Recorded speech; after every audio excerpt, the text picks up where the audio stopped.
You're very welcome along to 2027 Rugby World Cup reaction. Straight after the draw we just had, the Rugby World Cup's taking place in Australia in 2027. Brand new format. What does it all mean? Where are each team placed on either side of the group? And what does it mean for Ireland?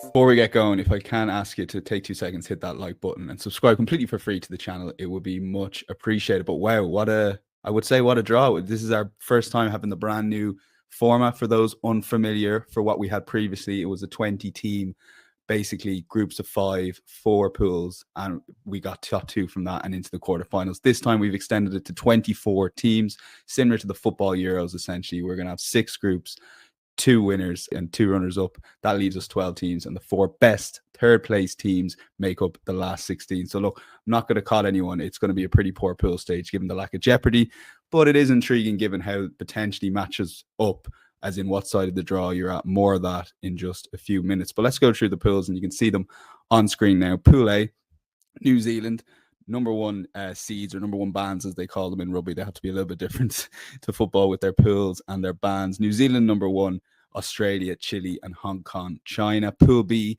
South Africa, Italy, Georgia and Romania. Pool C, Argentina, Fiji, Spain, Canada. Pool D, and the big one for Ireland, Scotland, Uruguay, Portugal. Pool E sees France, Japan, USA and Samoa. And then Pool F, England, Wales, hopefully they get their act together by 2027, Tonga and Zimbabwe. So intriguing groups in the sense that if there was a bit of jeopardy on the line, maybe if we were just doing quarterfinals and it was winners and the 2 best second place teams, I think this would be a superb format. But obviously money talks. World Rugby wants these round of 16 games, and look, it's going to be a bit of a slow burner, unfortunately. But as I said, we are playing for different areas on the pool. So for example, if it all goes the right direction, I'll start with Ireland. If Ireland beats Scotland in Pool D and the other 2 teams, we will play a third place team, as you can see on screen, in the round of 16. So if Ireland win Pool D, so look out for Pool D winners there, Ireland will play a third place team in the round of 16. If we win that, so you can see us in the bottom right, we will play a Pool C winner. That's likely Argentina, if it all goes to plan there, because they're playing a third place team if they win their own pool. And a semi-final against a Pool F winner. Again, if they beat those 2 runners-ups that they'll likely play in the round of 16 and quarterfinal. So if Ireland potentially never got past the quarterfinal stage, we could be for a showdown against Argentina to get past finally for the first time since 1987, i.e. that was the first World Cup. We've never done it before. Win that, we're in a semi-final against England. Again, this is all if Ireland win the group, if they beat the third place team, if we beat Argentina, if we beat England. I'm not trying to get ahead of myself. I'm just showing you potential path to a World Cup final. We're on the other side of the draw. So if you just bear with me a second. A reminder, Pool A winner, likely. Again, this video is likely scenarios, and they're quite likely, I would say. Pool A winner, New Zealand. Effectively, all they have to do is beat Australia. Top left of your screen there. Pool A winner. Pool B winner, South Africa. So they're likely going to be playing each other in a quarterfinal. Pool A winner in purple, Pool B winner in green, quarterfinal. And then Pool E winner, which is again likely to be France, because they're up against Japan, US and Samoa.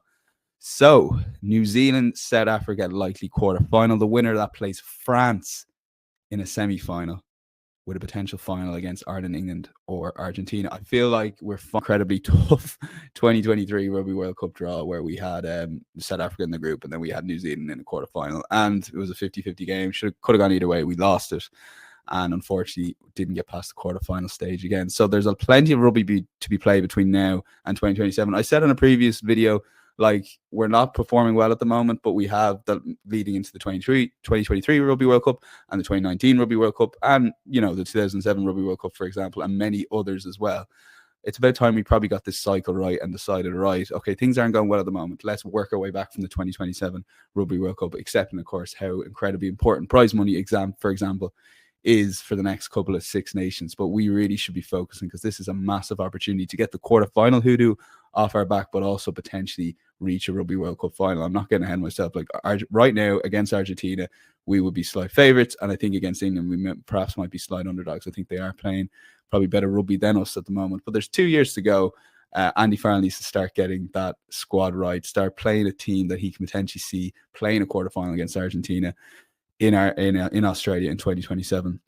So I'll be honest, I'm very excited. As I touched on, the format itself, it's better than the 20 teams. Like, I grew up on the 20 team format. It's I associated with Rugby World Cups. It was very unique to the Rugby World Cup. So I'm sad in one sense, and it is going to be a little bit shorter, an extra week shorter, I think, because it was just a bit convoluted to be playing all those games. So I accept why we've gone to this format. Personally, if we had 6 pool winners, 2 best runners up, I think this would be an all-timer, absolute all-timer.